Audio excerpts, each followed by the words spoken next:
On April 14, 2022, the flagship of Russia's Black Sea Fleet, the Moskva, suffered a devastating blow when it was targeted and ultimately sunk by two Ukrainian anti-ship missiles. For months, the method behind the Ukrainian forces' success remained a mystery, until now. The operation hinged on a stroke of luck involving an uncommon atmospheric phenomenon known as ducting. This phenomenon significantly extended the range of coastal radars, enabling defenders to launch a deadly missile assault from a much greater distance than usual. This revelation sheds light on how a nation lacking a substantial naval presence managed to achieve the remarkable feat of sinking one of the largest surface warships globally.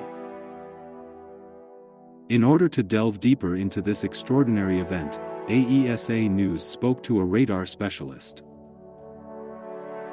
Leading up to Russia's invasion of Ukraine, the Russian Navy assembled three of its largest ships, the Slava-class guided missile cruisers, positioned both within and near the Black Sea.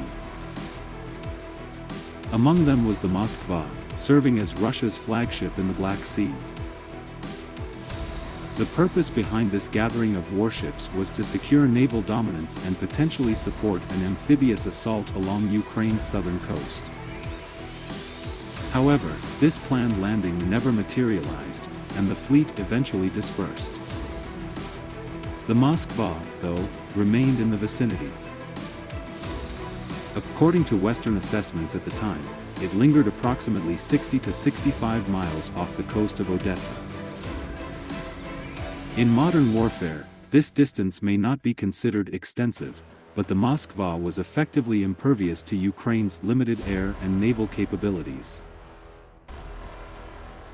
Ukraine possessed just one substantial surface warship, the Hetman Sahedakny, which was deliberately scuttled early in the conflict to prevent capture by advancing Russian forces.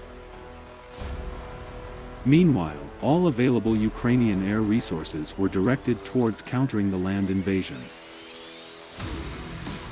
Ukraine was known to be developing a new anti-ship cruise missile, the Neptune, but little information was available regarding its operational status, functionality, and quantity for defensive purposes.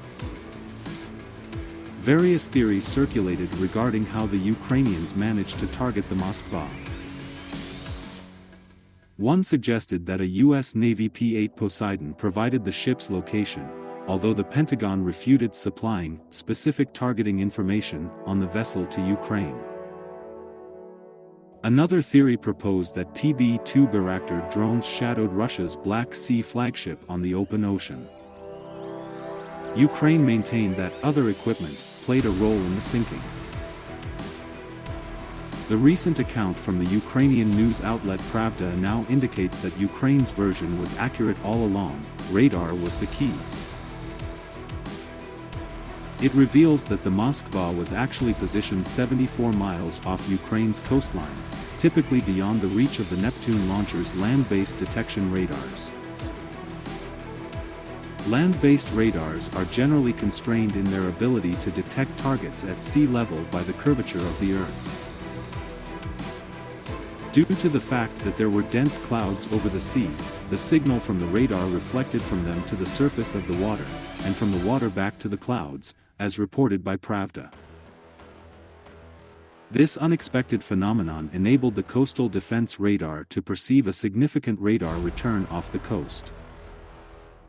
Ukrainian radar operators identified the Moskva and launched two Neptune missiles towards it. These missiles struck the Moskva on its port side, amidships, triggering a detonation of munitions aboard the vessel. Mortally wounded, the 600-foot-long cruiser sank en route to port. The phenomenon experienced by the Neptune radar closely resembles radar ducting, wherein certain atmospheric conditions facilitate the transmission of electromagnetic waves beyond the usual line of sight. This effect is contingent on temperature disparities in air layers, allowing for wave reflection akin to a fiber optic cable. Christian Wolf, a freelance radar engineer and author of the radartutorial.eu website, speculates on another potential explanation that doesn't rely on clouds. We can also exploit the very high humidity up to about 10 to 15 feet above the sea surface to achieve such a ducting effect. This effect is more independent of the weather. For this, a radar must be located directly on the shore and operate with high transmitting power and an antenna with a strong directivity, Christian Wolff explained. The sinking of the Moskva dealt a significant blow to Moscow, adding to a series of setbacks during its invasion of Ukraine. Ukraine has relied on courage, expertise, and vulnerabilities within the Russian military to impede and gradually reverse the invasion. Now, we may also factor in the role of physics and unconventional radar phenomena.